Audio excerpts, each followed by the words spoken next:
We've talked about this. Dr. Bruce Grayson, who studies near-death experiences and all these sort of phenomenon, and the notion being that what if our constant state is one where the default mode network is not acting and overacting, right? So when we talk about even in internal family systems work, which a lot of people are coupling with psychedelic therapy, the notion of when we can quiet that network, when we can quiet all of those voices, right? The stories that we tell ourselves, the messages we got from our traumatized childhoods, right?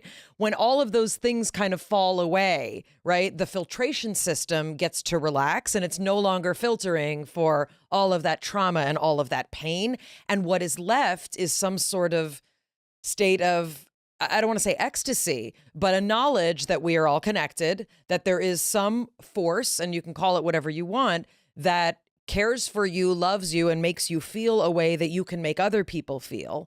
And that even hurt people, so that all of your pain is now understood through a completely different lens. And we've spoken to people who have had near-death experiences, and in their life review, they have witnessed the deepest pain. And it's not just about forgiveness, because that's a human term that we use on the material level, but there is a notion of release of all of those things that our brain works so hard to hold on to, right? So once that is lifted with these drugs, you get some sort of, it's a different steady state, right?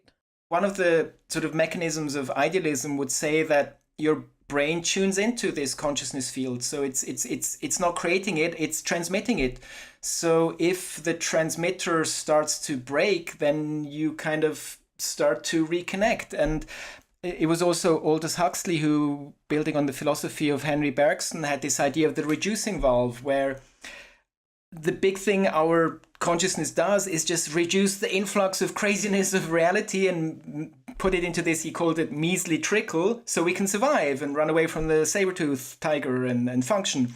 And psychedelics kind of break this valve, and then you get the full-on influx of transcendence, which is there and you can experience, but it's bad for survival. But that would also kind of explain that why people who are taking LSD having the most intense phenomenal experiences which do not correlate with your brain going into metabolic overdrive. That seems to kind of point in the same direction. So what's your personal psychedelic experience?